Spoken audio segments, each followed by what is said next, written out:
කලකිරුණාද? කලකිරුණා කියන්නේ කසාදයක් බඳලා ඒක පාටිය දාන්න නැති වගේ. ඒක මට ලොකු ජීවිතේ ලොකු ප්‍රශ්නයක් වගේ වුණා. මම පොලිසිය කෙනෙක්චා. තෙයි තාත්තා මට වැයතට වැලන්ටයින් සිනමා කියලා එකක් අරන් දුන්නා. ඉතින් ඒකෙන් තමයි මගේ ජීවිතය ආරම්භ කරේ. ඉතින් මම තියටර්ස් 18ක් යකන් ගෙනාවා. මට අයිති තියටර්ස්. අදුම් බණ්ඩාර කියන කතා වස්තුව තෝරගත්තේ කවුද? ඒක මම. අම්මන්ඩි මාව මරන්නේ අම්මන්ඩි ආලා නැද්ද අප්පච්චි කැප්පිටිපොළ මාමන්ඩිට කියනවා සිංහලයා බය නැති જાතියක් කියලා මේ වගේ නිවට රජෙක් ඉදිරියේ අපි තනින් වැටෙන්න ඕනේ අම්මන්ඩි මම තෝරගත්තේ ළමා චිත්‍රපටයන්. ඒක අදුම් බණ්ඩාරගේ බෙල්ල මම හිතන 6 පාරක් විතර ජූමර් එකක් කියපුවා අපේ තාත්තට පේන. තාත්තා ෆිල්ම්ස් කැම දන්නේ නැහැ මමත් දන්නේ නැහැ මේ ඉගෙන ගන්න ඕනේ. ජය අපට හදනකොට ෆිල්ම්ස් 4ක් මම හදලා තිබ්බා. දිලි දිලි දිලි සේවි මාදේසේ ආලෝකේ විල්ලුද පුංචි දෙපා කලු කරගන්න එපා. ඊළඟ චිත්‍රපටිය පුතුනිවර් සමාව. ජනප්‍රිය ගීත තියෙනවද? සුමියට වරෙන් පුතා අගුළු දාලා නැහැ. නිහාල් දේශන්ගේ. සුමියට වරෙන් පුතා අගුළු දාලා නැහැ දුරේ. අහපන් රියල් කතා දුන්නේ අයියාගේ කාමරේ. එතකොට හතරවෙනි එක පොහොතුරේ. ඒරියාගේ වැදගත් මහත්යෙකුට වෙලා කාර්යයක් පාක් කරන්න බෑ. පාකින් පිස්සිල්ල නැතෝ. මේ කලබල වෙන්න එපා. මහත්ය මේ රට පහක් දෙන්න බෑ මුට මහත්ය පාඩු යන්න. අච්චෝ උඹේමද? නිල්වලා සහ සුනිල් ටී චිත්‍රපට අතර සහ සම්බන්ධයක් ඇති වෙලා අලුත් සමාගමක් පිහිටවලා අපි හවුල්කාරීත්වයෙන් චිත්‍රපට සංඛ්‍යාවක් ඉදිරියේදී නිෂ්පාදනය කරන්න ආවා නිල්වලා ලේබලෙන් ඕන්නවා අලුත්ම වැඩසටහනක්. අද තමයි නිල්වලා YouTube නාලිකාවේ 5 වන වැඩසටහන ආරම්භක දවස. ඒ කියන්නේ ඔබට මතක ඇති මායි කැලුම් ශ්‍රීමාලු ඉදිරිපත් කරන කැසට් කිං වැඩසටහන, තරිඳු ජයවීර සමගින් මා ඉදිරිපත් කරන කැසට් පුරාණයේ වැඩසටහන, තව මගේ වැඩසටහනක් තියෙනවා රහයි ජීවිතේ, තවත් වැඩසටහනක් තියෙනවා සංගීතකාරයෝ. ඒ වැඩසටහන් 4ට අමතරව අද තවත් වැඩසටහනක් ආරම්භ කරනවා. මොකද මම සංගීතයට අමතරව මායදී වුන් තවත් ශාස්ත්‍රයක සම්බන්ධ වැඩසටහනක්. ඒ තමයි චිත්‍රපට ශාස්ත්‍රය. මේ වැඩසටහනේ නම තමයි බයිස්කෝප් කාර්යෝ. ඉතින් බයිස්කෝප් කාර්යෝ වැඩසටහන ආරම්භ කරන්න අද මම මෙතනට ආරාධනා කර සිටියා. ඔහු තමයි ලංකාවේ වැඩිම චිත්‍රපට සංඛ්‍යාවක් කිසිම විවාදයකින් තොරව, තරගයකින් තොරව වැඩිම චිත්‍රපට සංඛ්‍යාවක් නිෂ්පාදනය කර නිෂ්පාදක. අපි දෙන්නගේ ගොඩක් සමානකම් තියෙනවා. ඇත්ත වශයෙන්ම මම ඔහුව කටපුරා හඳුන්වලා දෙන්න පුළුවන්. බයිස්කෝප් කිං යනුවෙන් ඔබ හමුවේ තබන්නේ ආරාධනා කරේ ලංකාවේ වැඩිම චිත්‍රපට ගණනක් නිෂ්පාදනය කර බයිස්කෝප් කිං සුනිල් ටී ප්‍රනාන්දු මහතා. ආයිබෝන් සුනිල්. ආයිබෝන්. ඉතින් සුනිල් මේක මේ ඇත්තටම මේ සම්ප්‍රදායික වැඩසටහනක් නෙවෙයි.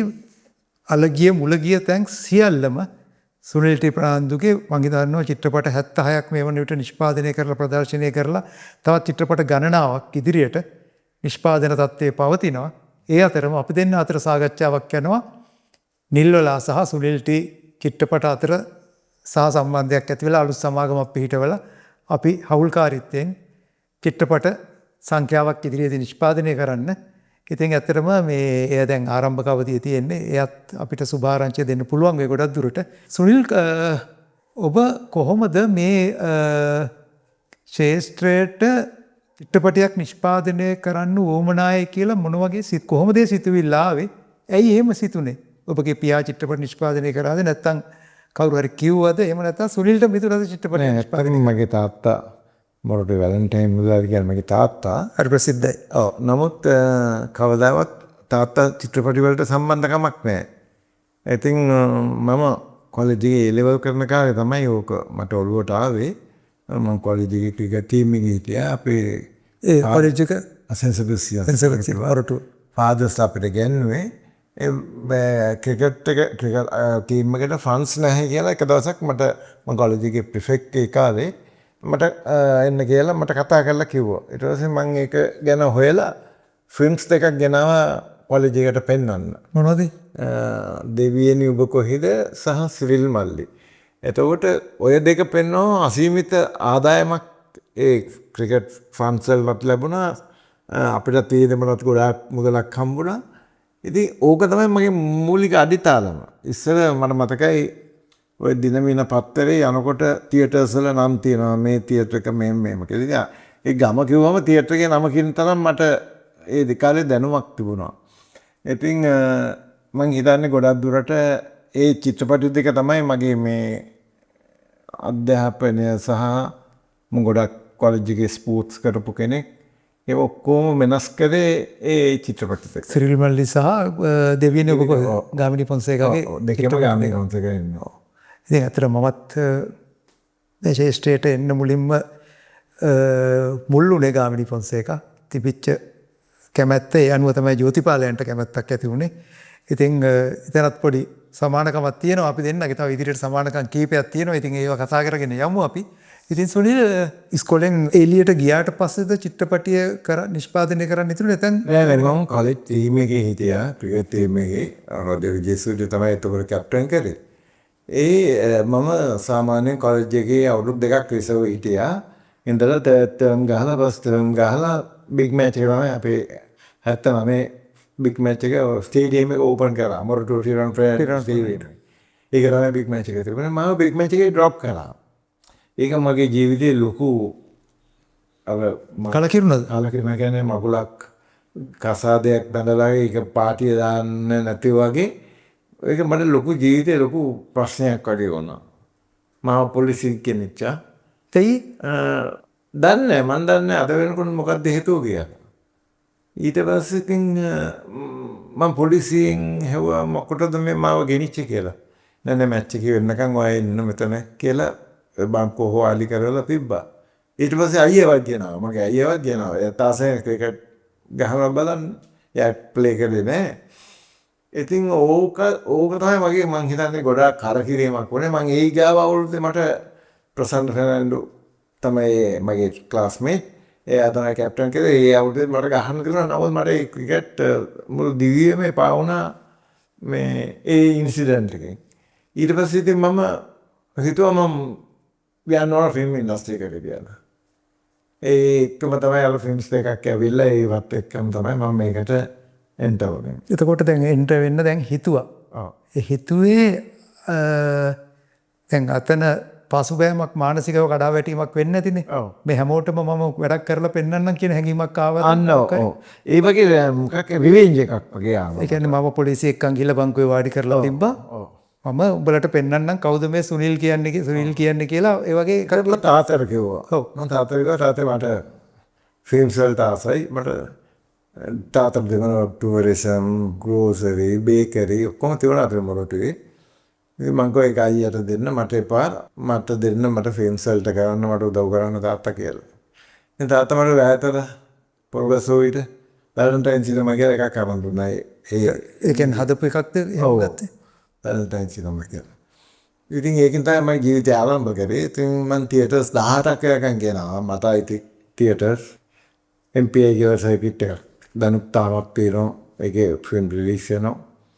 ඉතින් එහෙම තමයි ඉතින් ඒ ගමන එතකොට කොහොමද තාත්තට ඔක කිව්වම තාත්තා මට දුන්නා සල්ලි දුන්නා ෆිල්ම්ස් ගන්න දුන්නා. ඒ කාලේ දෙයියන්ගේ රටේ පිංගිරි වෙනක චන්දාලි ඒ මූවිස්ුත් පර්චේස් කරා මම. අරගෙන මම පෙන්නලා තාත්තට සල්ලි ඒ කියන්නේ සම්පූර්ණ අයිතිය ගත්තද ඒ චිත්‍රපටි වල ලංකාවේ ප්‍රදර්ශනය කිරීමේ අයිතිය. එතකොට සුනිල්ටි ඒ කියන්නේ චිත්‍රපටයක් නිෂ්පාදනය කරන්න කලින් අර පරණ චිත්‍රපට කීපයක් ඒ එක්ස්පීරියන්ස් එක තමයි මම ඒ කීය වගේද ගත්තේ ඒවා? ඒ කාලේ මට මතකයි යුරෝපියන් 20000ක ෆිල්ම් එකක්. 60000කට දීලා ඒ ෆිල්ම්ස් තුනම ගත්තා. ඉතින් ඒව තමයි මගේ මේ ආරම්භය. එතකොට එහෙම යනකොට හිතුණ අලුත් එකක් නිෂ්පාදනය කරන්න හිතුණද කොහොමද? නෑ මෙහෙමයි. චන්දි පැටව් කියන එකත් කරගෙන ගියේ ළමා චිත්‍රපටියක්. ඊට පස්සේ මේක මම ලක්ෂ 2ක් වගේ මුලක් තමයි ඒකට යට කරේ. අධ්‍යක්ෂනේ ප්‍රතිරාජය. එල්එස් ප්‍රතිරාජය එල්එස් දාන්න. එතකොට මන්දුව මන්දාර අපේ මං පටන් ගන්න තිබුණා. තාත්තට උමනාව තිබුණා මං ආස දෙන්නේ මේක. අනික මං ඒ සල්ලි යම් දෙයක් ගත්තාම මං තාත්තට සෙටල් කරනවා. ටක් ගාලා ඒක කම කරලා දෙනවා. ඒතකොට තාත්තා දන්න මොන හරි පුතා මොන හරි දෙයක් කරනවා කියලා. ඉතින් ඒ හින්දා තාත්තත් බයලතුව මට ඉන්වෙස්ට් කරා. එතකොට දැන් චන්දි පැටවුද මුලින්ම අත තිබ්බේ? නෑ මද්දුම බණ්ඩාර ඒක ටිකක් ඇදුණා. අධ්‍යක්ෂණය මද්දුම ජෝ මයිකල්. එතකොට කොහොමද දැන් ඇත්තටම මේ ඇයි ජෝ මයිකල්ස් තෝරගත්තේ? ජෝ මයිකල් තෝරගත්තේ අජාසත්ත්‍ය කියන ෆිල්ම් එක බොක්ස් ඔෆිස් එකලා තිබුණා. එයා කතෝලිකේ ඒකට තමයි එයාව තෝරගත්තේ ඒකට. එයා මේකත් හොඳට කරයි කියලා. ඒතර මද්දුම් බණ්ඩාර කියන කතා වස්තුව තෝරගත්තේ කවුද? ඒක මම තෝරගත්තේ ළමා චිත්‍රපටයන්නේ. ඒක මදුම් බණ්ඩාරගේ බෙල්ල මම හිතන්නේ 6 පාරක් විතර ජූමයිකල් කියපුවා අපේ තාත්තට පේන. තාත්තා ෆිල්ම්ස් කැම දන්නේ නැහැ, මමත් දන්නේ නැහැ, මේ ඉගෙන ගන්න ඕනේ. ඉතින් ඒ වගේ ඉතින් අපි කියන්නේ අර ඒක එක ට්‍රික්ස් කියලා පෙන්නනවා මේ කරලා මේ මුදලාලි මේක නුවර කපන්න ඕන එකක් අපි පොළඹ කපනවා ට්‍රික් කැමරමන් කෙනෙක් ගේන්න එහෙම කරලා ඉතින් තාත්තා මුලා විදාන්නේ. ඒ කියන්නේ කොහොම හරි මේ චිත්‍රපටිය කරවන්න තමයි යෝමයිකල් හදන්නේ. ඔව් ඉතින් ඒ වගේ ඇත්ත මේ ජෝමයිකල් වගේ කෙනෙක් එක්ක වැඩ කරපු නිසා තමයි මම මෙච්චර ඔළුව දැනුම් සම්භාරයක් මට ලැබුණේ. හොඳ කෙනෙක් එක්ක වැඩ කරා නම් මට ඒ දැනුම හම්බෙන්නේ නැහැ නේ. ඇයි එහෙම කියන්නේ? මොකද දන්න තිබුණේ කරන ප්‍රමාණය වැඩිනේ. අර හැම වෙලේම try කරන එකනේ කරන්නේ. ඒක ජෝමයිකල්ගේ එහෙම knowledge එකක් නැහැ. ඉතින් කොහොමද අජයසත් එච්චර එයා නිමිනි කරලා දෙන්න පස්සේ බලද්දි. කවුද කරලා තියෙන්නේ? ඒක කරලා තියෙන කැමරමන් සහ ප්‍රොඩියුසර්. ඒ වගේ ඒව තියෙනවා නේද? ඔව්. එතකොට දැන් ජෝමයිකල් කොහොම හරි මේ චිත්‍රපටියට අරගෙන මද්දුම් බණ්ඩාර දැන් කවුද මද්දුම් බණ්ඩාර මේ පිරිස කවුද? ඒකේ රත්මනී ගුණසේකර, අස්සෝ ජයසිංහ, ෆ්‍රැන්ක් වීරකෝන්, ඒ වගේ ජොන් සිරිසේන, ඒ වගේ කට්ටිය තමයි හිටියේ ඒක. මියුරි සමරසිංහ, ශිරානි නුගේරා, රංජිත් පෙරලා. ඔව්. එතකොට මම දන්නවා මම අහලා තියෙනවා මේ ලංකාවේ ජනකාන්ත නළුවෙක් මද්දුම් බණ්ඩාර චිත්‍රපටියේ ඉතාම සුළුම චරිතයක් ජීවනයේ මගේ යාළුවා. ඔව්. ෆිල්ම් ඉන්ඩස්ට්‍රි එක එන්න කලින් නම් මට වඩා මගේ තාත්තගේ යාළුවා. ඉතින් ජීවනුත් ඒ කාලේ ෆිල්ම් එක කරන කාලේ අපේ ගෙදර තමයි හිටියේ ගොඩක්. අපිත් එක්ක හරි ක්ලෝස්. ජීවනුත් ඒකේ හේවායේ කොටත් කරා. ඒ මට තියෙන සපෝට් එකට. ජීවන්, විදාස විජයකෝන්, නිහාල් සිල්වා, ක්ලීටස්, සෙන්රොත් එයා එතකොට ඒ වගේ කීප දෙනෙක්ම හිතවත් එයත් කරා කිය. චිත්‍රපටියට කොච්චර වියදම් වුණාද? ඒ දවස්වල ලක්ෂ 7මාවක් විතර. ඒක ලොකු මුදල ගොඩාක් ලොකු මුදලද? 83 නේ. 82 වගේ. 82 7මාවක් විතර ගියා තාත්තා. ඒක දැඩි ඉහළම මුදලක් වෙන්න ඕන නේ. ඒ වෙන රිටර්න් එක ආවේ ලක්ෂ 4යි. නා. ග්‍රොස් කලෙක්ෂන් එක. එතකොට කොහොමද ඔය චිත්‍රපටියත් එක්ක චණ්ඩි දැන් මේක කරන අතරේ තමයි චණ්ඩිපට මම සල්ලි දීලා ගත්තනේ. ඒක පිටින් ගත්තද? ඔව් අරගෙන කරා. ඒ කියන්නේ මාකට් කරපු එක. ඊට පස්සේ ඒක දිහුවා. ඒක දිහුවා ළමා ස්කූල් ෂෝස් වලට පර්මිෂන් දුන්නා. සමරවීර වීරවන්නේ කියන මෙතුමා තමයි කාලේ හිටියේ. එයා දුන්නා. ඉතින් මම ඒක ස්කෝල් වල කොහොම දුවන මම තාත්තට සල්ලි කව කරා. එතකොට මේකට කොච්චර වියදම් වුණාද? ලක්ෂ 2යි. ලක්ෂ 2යි අතන 7මාරයි. දෙකම ළමානේ බලන් යනකොට. ඊට මම පුතුනේ මට සමා වෙන්න කියලා එකක් ගැහුවා. ඒකත් ළමා. එතකොට දැන් මම ෆිල්ම්ස් 4ක් ගැහුවා මට මේක තේරුම් ගන්න. ඒ කියන්නේ ජයාපට හදනකොට ෆිල්ම්ස් 4ක් මම හදලා තිබ්බා. අත්දැකීම්. ඔව්. එතකොට ඒ හතරම ලොකු සක්සස් නෑ. අරක තමයි සුපර් හිට් උනේ ජයාපට. ඔව් අපි එතෙන්ට එමු. එතකොට දැන් මේ කොහොමද චණ්ඩිපට විශ්සර වුණේ? ඒක මේ ලිස්ට් එකේ හිටියේ වේටින් ලිස්ට් එකේ හිටියේ. ඔව්. ඒ වේටින් ලිස්ට් එකේ ඉන්නකොට ඉතින් ටර්න් එක ආවා අපිට වෙන්නන්න chance එක. එතකොට ඒක පෙන්වුවේ මොන අවුරුද්දේද? 83. 83. එතකොට දැන් මම කිව්වා මේ අපි දෙන්නගේ යම් සමානක අපේ වයස්වලත් යම් සමානකම් තියෙනවා. සුනිල් ටී කිව්වමනේ දන්නේ. සුනිල් ටී මොරටුවේ. මම 83 මොරටුවේ විශ්වවිද්‍යාලේ ඉගෙන ගන්න කාලේ තමයි මේ කලාවට අත්පොත් ලැබුවේ. ජෝතිපාල මුණ ගැහිලා. ඉතින් ඇත්තටම සුනිල් ටීගේ පළවෙනි චිත්‍රපටියත් ප්‍රදර්ශනය කරලා තියෙන්නේ 1983. මේ පුල් ජයසිංහත් මාතරේ ඉඳන් මොරටුවට ඇවිල්ලා මොරටුවේදී තමයි මොරටු විශ්වවිද්‍යාලේ ඉන්නකොට තමයි ජෝතිපාල හම්බෙලා ජෝතිමේලා කැසට් පටිය නිෂ්පාදනය කරේ. ඉතින් ඇත්තටම මේ සුනිල් ටී සහ උපුල් ජයසිංහ බලනකොට මොරටුවෙන්ම තමයි 1983 තමයි තමන්ගේ පළවෙනි නිර්මාණ මේ රටේ රසිකයන්ට දීලා තියෙන්නේ. ඔබ චිත්‍රපටියකින් මම මේ කැසට් පටියකින්. ඉතින් ඒකත් අමුතුම දෙයක් මම දකින විදියට. ඉතින් එතකොට දැන් මේ චිත්‍රපටි දෙක කරා එකක් ආදායම් වතින් සාර්ථක මදුම්මන්ඩාර සාර්ථක නෑනේ. නෑ අනිත් චිත්‍රපටිය සාර්ථකයි. ඒතර දෙකම එකට ගත්තොත් අසාර්ථකද සාර්ථකද? අසාර්ථකයි. ඒක පාඩුවක් තියෙනවනේ. පාඩුවක් තියෙනවා මොකද ලොස් එකකටනේ මම ගියේ. එතන හතමාර තාත්තට සල්ලි තිබිච්ච හින්දා ඒක එහෙම දැනුන්නේ තාත්තා මොකුත් ඒ ගැන මොකුත් නෑ. නෑ මගේ කැමැත්තනේ. ඔව්. අනික මං තාත්තට අදත් මං සිද්ධිවන්ත වෙනවා එවැනි තාත්තා කෙනෙක් මේ පුතිට දින කැමැත්තට දෙයක් කිරීම ගැන. ඒ හින්දානේ මං අද මේ තැනකට ඇවිල්ලා තියෙන්නේ තු. ඒක තමයි මගේ දුවටත් මං දීලා තියෙන්නේ. ඔයා තෝරගන්න, ඔයා කැමති දේ කරන්න, ඔයාට අවශ්‍ය. මම උදව් වෙනවා. ඔව්. එතන ඒක තමයිනේ හරි තාත්තා කෙනෙක්ගේ තමන්ට ඕන දේ කරවන්න නැතුව ළමේ යන පැත්තට උදව් වෙන එක. එතන මේ චිත්‍රපටි දෙක ආව. ඊළඟ චිත්‍රපටිය පුතුනේ වර්සමාව. ඒක කවුද? තිලක් වේහෙල්. තිලක් වේහල. තිලක් වේහල නම් මං හිතන්නේ හොඳ දක්ෂයෙක් දක්ෂයෙක් අපි අහලා තියෙන විදිහට මම දන්නේ නැහැ. හැබැයි මේ ෆිල්ම් එකත් හොඳ ඇක්ෂන් රොබින් ෆර්නැන්ඩෝ ජීවන් කුමාරතුංග කට්ටිය හිටියේ. ඒගොල්ලෝ මේ සැහෙන හොඳ දෙයක් කරා ඒකේ. ෆිල්ම් එක පිටි ළමයිගේ සම්බන්ධයෙන් කතන්දර ඔක්කොම බ්ලැක් ඇන්ඩ් වයිට් නේ? ඔක්කොම ලක. Black and white. ඊට පස්සේ කෝහතුරු කියලා එකක් කරා ඒක කලර්. ඔව් එතකොට දැන් අපි තිලක් වේහල්ලගේ ඔය චිත්‍රපට පුතුනිමත් සමාවෙන්න. ඒ කියන්නේ අපි කතා කරමු බලන්න මොන වගේ දෙයක්ද ඒක මේ නළු නිළිය කවුද? ඒකේ ෆර්නාලයි ජීවන් මාවින් රොබින් විසාක සිරිවර්ධන ඒ වගේ ඒතර ජීවන් යම් කිසි අරකේ නෑ ජීවන් ඒ වායකට ඉඳලා ඔව් ජීවන් ඒ හිතවත් අපිත් එක්ක මාත් එක්ක තියෙන හිතවත්කම අපි හැමදාම රැයට සෙට් වෙනවා තාත්තත් එක්ක ඩ්‍රින්ක් එකක් ගන්නවා. ඔව්. ඉතින් ඒවත් එක්ක තමයි මේ ෆිල්ම් එක අපි කරේ. පළවෙනි එක. ඔව්.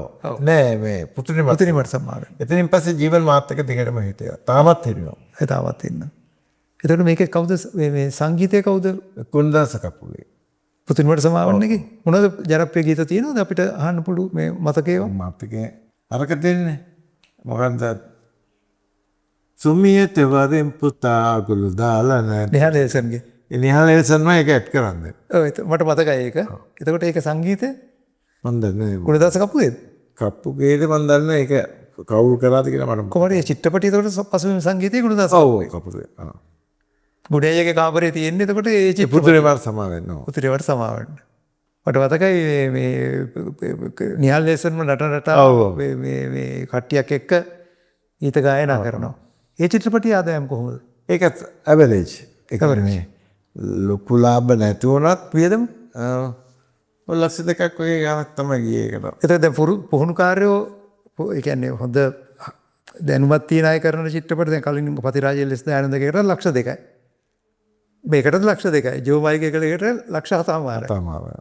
ඉතින් ඒක ඔක්කොම රජ කතාවන්නේ ඔක්කොම ආදියන්දුන් අරවා මේවා අස්සයෝ වියදම් වැඩි ටික. වියදම් වැඩිනේ. ඔව්. එතකොට මේක ඇවරේජ්. ඒ තුන්වෙනි චිත්‍රපටිය. එතකොට හතරවෙනි එක පොහොතුරු ඒක ටී කියලා ඔය රජිනිකාන්ත් හිටපු ෆිල්ම් එකක් ටී කියලා ලංකාව පෙන්වනවා. ඒ ෆිල්ම් එක තමයි බේස් කරේ. ඒක හිටියේ විල්සන් කරුයි ක්ලීටස්ුයි. ප්‍රධාන චරිත. ඒක දිව්වා. ඒක දවස් 50ක් දිව්වා. ඩිරෙක්ටර් කවුද ඒකේ? තිලක් වේහල්. තිලක් වේහල් කියන්නේ තිලක් වේහල්ලා පටන් ගත්තේ ෆිල්ම් එක ඩිරෙක්ට් කරේ මම අන්තිමේදී. ෆිල්ම් එක ඉවර කරේ. ඒ වගේ කියන්නේ සුනිල්ට දැන් ඒ සාමාන්‍යව බලන් ඉඳලම මේ ඒ කියන්නේ දැනුමකුත් ඇවිල්ලා රංජන රාමනායකත් එක්ක ඇඩ් කරා. එයාට මම chance එකක් දුන්නා. අනුජත් එක්ක සින්දුවක්. මේ ඒක ඩිරෙක්ට් කරේ මම. කවුද ඒකේ හිටපු මේ සෝනියා දිසා. සෝනියා දිසා මම අඳුරගන්නෙත් එතනදී. ඊගාව ෆිල්ම් එකට විල්සන් කරු ශාන්තිලේකා ඇලෙක්සැන්ඩර් පීටර්ස් විල්සන් කරු ඒ කට්ටිය තමයි. ඒ කියන්නේ අපි දන්න පරපුර තමයි දැන් ඔන්න ඔය කෝහතුරු චිත්‍රපටියට ඇවිල්ලා තියෙන්නේ නේ. මට ඉස්සෙල්ලා මේ නම පොරකුකුළු කියලා තමයි පටන් ගත්තේ. එන්නේ කෝහතුරු කියලා. මේ විල්සන් කරුගේ ක්ලීටස්ගේ දෙන්නගේ කතාවක්ද? නෑ අයියයි මල්ලිගේ කතන්දරේ. ඔව්. ඒක තනිකර අපි ටැමිල් මූවි එකක් තමයි කොපි කරේ. ටී කියලා. ටී. ඒක කොහොමද? ඒක ඕකේ. ඒ ඔක්කොම අබ්බව මට ජයප්‍රදේ තමයි සක්සස් වුණේ. ඔව් එතකොට මේ චිත්‍රපටියත් ලක්ෂ 2 නෑ. මේක 2මාරක් විතර යන්න. දැන් කාලයක් යනකොට ඉතින් හැමදේම එහෙමත් ගණන් යනවා ඒ වගේ දෙයක් නෙනේ. දැන් කොහොමද එතකොට මේ චිත්‍රපටියෙන් කොහොමද මේ චිත්‍රපටිය කල මට ඒ දවස්වල ෆිල්ම්ස් 10කට දුන්නා ෆැසිලිටි එක ඩිල්මන්ජාරත්න ඕ කියන නෙගටිව් එක එංගොල්ලෝ ඒක හයිලයිට් කරන්න කියලා ඒ කියන්නේ මාකට් කරන්න කියලා ෆ්‍රී දුන්නේ. ඒ චිත්‍රපටි 10ට. ඔව්. මට එකක් හම්බුණා. ඒක ඒ 10 දෙනෙකුට දීලා තිනවා ප්‍රොඩියුසර්ස්ලා හරි ඩිරෙක්ටර්ලා හරි 10 දෙනෙකුට. සුනිල්ට එකක් හම්බුණා කොහොතුරු කරේ ඒකෙන්. ඔව්. කල. කල.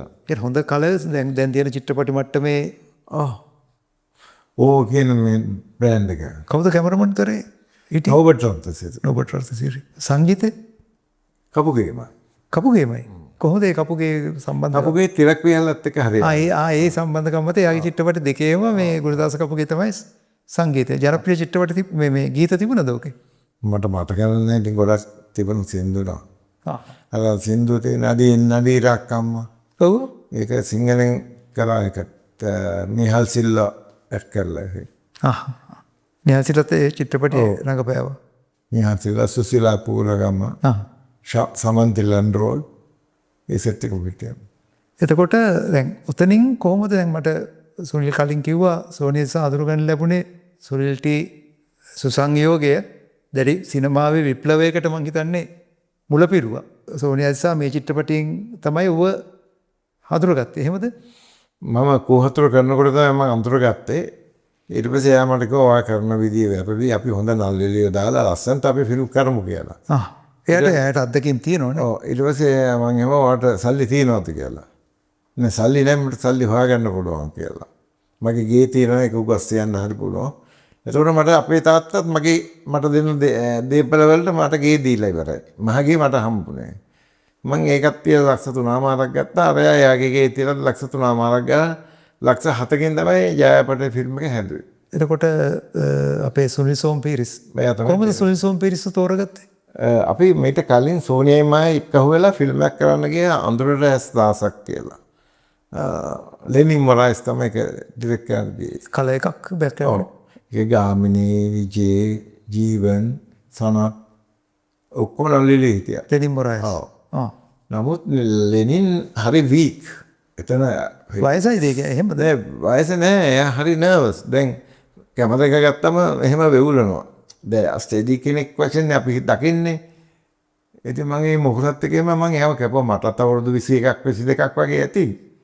මම සෝනියට සෝනිය මේක හරියන්නේ. ඒ කියන්නේ ඒ ලෙනින් මොරයිස් කියන්නේ දක්ෂ කෙනෙක් වෙවුලන්නේ නෑනේ. වැඩේ කරනවනේ. කැමරා 3ක් ගෙනල්ලා එක කැමරා එකකින් තමයි මුහුණත් එක ෂූට් කරේ. ඉතින් මට වල්ලන්නේ. ඉතින් මං කිව්වා මෙයා හරියන කෙනෙක් නෙමෙයි කියලා. ඊට පස්සේ මං එතන ප්‍රොඩක්ෂන් මැනේජර් හිටියේ ධනරත්නම් කියලා. මං කිව්වා ලංකාවේ ඉන්න හොඳම ඇසිස්ටන්ට් ගිහලා හොයාගෙන එන්න කියලා. ඒ තමයි සුනිල් සෝම්. ඇසිස්ටන්ට්. ඔව්. මුවරුග්ගොඩගේ ඇසිස්ටන්ට් නේද? එතකොට යසපාලිතගේ. යසපාලිතගේ මට මතකයි මේ ඔය මොනර තැන්න. ඔව්. ඒ වගේ. ඒකට මෙයා එක්කන් ආවා. එහෙම කළා තමයි එයාට බාර දුන්නේ ජයපත. එතකොටත් එයාගේ එක ෆිල්ම් එකක් ඇවිල්ලත් නැහැ. ඔබට දිවුරා කියන ෆිල්ම් එක කරලා තිබුණා. ඒකත් බැලුවද? නෑ බැලුවේ නෑ මං අර සුනිල් සෝමකවම දක්ෂ මිනිසෙක් කියන එක මම දැනගත්තානේ. සුනිල් සෝම කියන්නේ හරි ඇක්ටිව් ක්‍රියාශීලී ඇක්ටිව් කියන්නේ එයාගේ ටෙක්නොලොජි එක. එයාගේ අවංකකම. එයාගේ මුළු ෆිල්ම් එක පුරාට තියෙන දක්ෂකම. නල්ලිලියන්ව හැසිරවීම. ඔක්කොම එයාගේ පර්ෆෙක්ට්. මම නැත්නම් ෆිල්ම් 30ක් කරන්නේ නෑනේ. ඒ කියන්නේ දැන් සාමාන්‍යයෙන් අපි දැකලා තියෙන්නේ අධ්‍යක්ෂ කෙනෙක් දෙකයි තුනයි තව වෙනවනේ. එකක් කරා එක අනිතක මෙහෙමනේ එකක් කරලා අධ්‍යක්ෂක වෙන එකකට යනවනේ. ඔව්. එතකොට නිෂ්පාදක අතහැරලා වෙන නිර්මාණයකට යනවා. එතකොට නිෂ්පාදක තනි වෙනවා. අර හැබැයි මම එහෙම තනි වුණේ නැහැ. මොකද මම හැමදේම ඉගෙන ගත්තානේ. ඔව්. මම තනියම ගේම් ගහුවා ඊට පස්සේ. ඔව්. මට ඩිරෙක්ටර් වැදගත්කමක් නැහැ. මට නොලෙජ් එක ආවට පස්සේ මම බය වෙන්න දෙයක් නැහැ. එතකොට කොහොමද අපිට දැන් මේ ජයපටයි ගැන අපේ මං හිතා රසිකයෝ ජයපටයි කියන චිත්‍රපටිය කියන්නේ අපේ නිකන් අපේ අර ජනප්‍රියත්වයේ සංකේතයක් වගේ එකක් නේ. ජයපටයි කියන්නේ ජයපටයි චිත්‍රපටිය ගැන අපි ටිකක් කතා කරමු. කොහොමද ජයපට දැන් සුනිල් සෝම අධ්‍යක්ෂණය සංගීතයේ සරතල්ලිස් සුනිල් සෝම සෙකන්ඩ් මූවි එක. ඔබට තිවුරා කියන්නම්. ඔබට තිවුරා කියන්න පළවෙනි එක දෙවෙනි එක තමයි ජයපට. එතකොට ඔබට තිවුරා කියන්නම් පෙන්නලත් නැහැ. නෑ. එතකොට සරතල්ලිස් ඒ සුනිල් සෝම පීරිස්ගේ සම්බන්ධයද නැත්නම් සුනිල් නෑ. ඒ සරතල්ලිස්ලා සුනිල් සෝමලා යාළුවෝ. ඔව්. නමුත් සරත්තල්ලිස්ස ගත්තේ අපි අඳුරටස්ලාසක් එක ලෙනිම්බරයස්ට අපි රෙකමන්ඩ් කරලා. ඒක ඊට පස්සේ අපි ඒක ඒ chance එක එන්නම එයාට දුන්නා මේ ජයපට. ජයපට ඒකට. එතකොට විජය කුමාරතුංග ගත්තේ. විජය කුමාරතුංග සෝනියා දිසාගේ හරි හිතවත් ඇක්ටර් කෙනෙක්. විජයට කතා කරා විජය ෆ්‍රී ඔෆ් චාර්ජ් 7-5ක් ගන්න නැතුව ඇග්‍රීමන්ට් එක ෆ්‍රී අස්සම් කරලා දුන්නා. එතකොට ගීතා රවි ඔක්කොම ෆ්‍රී ආවේ. අපිට සපෝට් ජීවන් කොහොමද ඉන්නවා? ජීවන් ඒ ඔක්කොම නිකන් ඊට පස්සේ තමයි අපි ෆිල්ම් ඉන්ඩස්ට්‍රියේ ඔය ටිකක් මම ඒ රජායින් පස්සේ දිගටම මායිසෝනේ කරපු ෆිල්ම්ස් ඔක්කොම 100 days තියුවා. ඔව්. එතකොට දැන් ජයපටයි එකේ ගීත ඔව් ඒ හරි ජනප්‍රියයි. ජනප්‍රියනේ. මොකද මම ඒ ගීත ටික දාලා මම කැසට් එකක් කරා. ඔව්. කැසට් නිෂ්පාදනය කරා. ඔව් කැසට් එකක් කරලා ඒකෙන් අයන් කරපු සල්ලි වලින් super salon brand New car එකක් ගත්තා. ඒ සල්ලි වලින් විතරයි. ඉතින් කියන්නේ කොච්චර කැසට් යන්නේ නැද්ද? ඔව්. මට මතකයි ඒ කාලේ කැසට් නිෂ්පාදනය කරනවා මේ අපිත් ඉතින් ඕක ඉන්න කාලේනේ. 1900 කීයද 86 86 නේ. 86 තමයි පෙන්වන්නේ. පෙන්නුවේ. ජයපට කියන්නේ ඉතින් විජය කුමාරතුංග නැති වුණේ 87 නේ. 86 තමයි ජයපට පෙන්වන්න ගත්තේ. ඉතින් විල්ලුතු පුංචි දෙපා ඒ මම රජානේ. මේක ජයපට එකේ දුහුල්මි දුමෙන්. ඔව්. ඒක සතුටින් නිදැල්ලේ. දැල්ලේ ඔව්. රූෂනාමයන් එකත් එක්කත් ඒ සින්දුවත් වෙනවා මම මතක නැහැ. මේක තිබුණා සින්දු 5ක් හරි 6ක් හරි. ඒවා මේ ඔය චිත්‍රපටිය හින්දි කොපියක් වගේ එකක් නේද? කාලියා. මමයි රජා ජයපටයි මමයි රජා ජරෆ්තාර් කියන. ජරෆ්තාර් ඔක්කොම අමිතාබ් බච්චන්ගේ නේ. ඔව්. ඒතර ජයපටයි ගැහුවේ මේ බ්ලැක් ඇන්ඩ් වයිට් නේ. ඔව්. ඔව්. කොහොමද ඒකේ කොච්චර වීදමක් ගියාද? ඒ කාලේ මං හිතන්නේ ලක්ෂ 7ක් විතර. ලක්ෂ 7ක් විතර. ඒත් දැන් අර රේන්ජ් එකේ යන්නේ දැන් අපි අර පළවෙනි අපේ මේ දවස් එකේ දවස් 7ක් විතර ෂූටින් කරා. ෂූටින් අන්තිම කාස්ටිං නේද? හිටපු ප්‍රමුඛම නගේ ඒවෝඩ් එකත් හම්බුණා ඒ කාලේ වැඩිම ආදායම කියලා. 86 වැඩිම ආදායම. ඒකද පළවෙනි සම්මානයේ සුනිල්ට හම්බෙච්ච. ඔව්. ඒ දෙන්නට නේ. අපි දෙන්නටම. සෝනියා දිසා සුනිල්ට ෆිල්ම්ස් නේ. එහෙමනේ ගියනේ. එතකොට ඒ කාලෙද ඔය චිත්‍රපට ශාලා කීපයක් තිබුණා නේද? සෝනියා නෑ. සුනිල්ට. ඒ ඔක්කොම ගත්තේ මමයි රජායින් පස්සේ. කළුතර එහෙම තිබුණා මට මතකයි. මමයි රජානේ. දැන් ඔය චිත්‍රපටියේ කොහොම හරි විජය කුමාරතුංගට ඊට පස්සේ කොහොමද ගෙවීම? චිත්‍රපටිය මම රජාටත් ගත්තේ නෑ. නෑ මං ජයපට එකේ. ජයපට ගත්තේ නෑ. ඊට පස්සේ මම එයාට තලකුටුවේ ගේ ගන්න සල්ලි මදි වෙලා කියලා ආරංචි වුණා. ඔව්. 1,75,000ක් ගිහිල්ලා ලොකු පාර්සලයක් අද 5000 කොල ඒ කාලේ 5000 කොල නෑ නේ 100 කොල. ඔව්. ඒවෙන් ගිහිල්ලා දීලා තමයි තලකුටුවත් ගත්තේ. ඒ අපේ සල්ලි වලින්ම නෙමෙයි. එයාට මදි පාඩුව වුණා. ඒ මදි පාඩුව 1,75,000ක් තමයි මදි වෙලා තිබුණේ. ඒක මං ගිහින් දුන්නා මයිසෝනේ. එච්චර හරි හොඳ පුද්ගලෙක්. හොඳ පුද්ගලෙන්නේ. හරිම නම්මශීලීනේ. දැන් මේ නල්ලිලියෝ වගේ නෙමෙයි. ඔව්නේ. ඒ අවස්ථාව ගතිය තියෙනවා ජීවන්ට සහ රංජන්ට. අනිත් නල්ලිලියන්ට එහෙම නැහැ. උන් ගමන් කියන්නේ ට්‍රක්ස් 40යි 50යි. යනවා ඉතින් අපිට ඒව වැඩ කරන්න අමාරුයි. අරගොල්ලන්ට විශ්වාසයක් තිබුණානේ. විශ්වාසය සහ හිතවත්කමක් තිබුණානේ. එහෙමනේ අර මිනිසුන්ගේ දැන් නිෂ්පාදක දැන් බලන්න විජය කුමාරතුංග ආවම මුළු ස්ක්‍රීන් එකම පිරලානේ. ඒ නල්ලිලියොත් අනිත් නල්ලිලියොත් ඒ කරට කර තියෙනවනේ. දැන් අද නළුවා ගත්තම නිලිය එක දිහාවක ඉන්නේ. නළුවා තව දිහාවක, චිත්‍රපටිය තව දිහාවක. මිනිස්සු ඒක ආකර්ෂණය කරගන්නේ. දැවැන්ත ප්‍රතිරූපයක් නැහැනේ. අන්නේ. එහෙම එකක් නේද? දැන් නළුවෙක්ගේ දැවැන්තකමක් අපිට සිනමාවේදී ගාමිණි ෆොන්සේකා ගන්න. එතකොට ගාමිණි ෆොන්සේකේ තියෙන දැවැන්තකමනේ. එයාගේ අර ඇත්ත ස්වරූපයත් එක්ක බලනකොට තිරේද බලනකොට ආත්මසින්ම වෙනස් නේ. මොකක්ද ඒකට හේතුව? ඒ ස්ක්‍රීන් මේට් එක. දැන් අපි ගමු සෝනියා දිසා කියලා. සෝනියා දිසා කියන්නේ ස්මෝල් මේට්. බිග් මේට් වෙනවා යා ස්ක්‍රීන් එකේ. දැන් මාල්ලි ෆොන්සේකා, සුමනා අමරසිංහ, නීතා ෆර්නැන්ඩෝ බොහොම ස්මෝල් මේට් ශ්‍රේණිය. එනමුත් ඒගොල්ලෝ කොහොමරි පෙර පිනක හරි ලැබීම හරි වාසනාව පිහිටුලා තියෙන ස්ක්‍රීන් එකට ආපුවම තිරින් පිරිලා. ඒ පිරිච්ච නැති කට්ටියට ඒක ලක් එකක් නැහැ. ඒක තමයි මම දකින්නේ. ඒක තමයි මොකක් හරි අරගෙන එන දෙයක් නේ. ඒ වෙනස් වෙන විදියක් නෑ. දැන් මාව ගැන මම ෆිල්ම් 75ක් කරන්න මට මේ ඉන්ඩස්ට්‍රි එකේ ඉන්න වාසනාව තිබුණානේ. නැතු ෆිල්ම් අර පළවෙනි ෆිල්ම් හතරම ෆේල් වෙලා තාත්තා මට කිව්වා නම් ඔබ ෆිල්ම් කරන්න ඕනේ ඔන්න ගෙදර ඉතින් බලන් ඊටවන් කිව්වා නම් මට ඉවරයිනේ. ඉවරයි. අද ඒතකොට ෆිල්ම් 75ක් ඇදෙන්නේ නැහනේ. ඔව්. අන්න ඒ වගේ.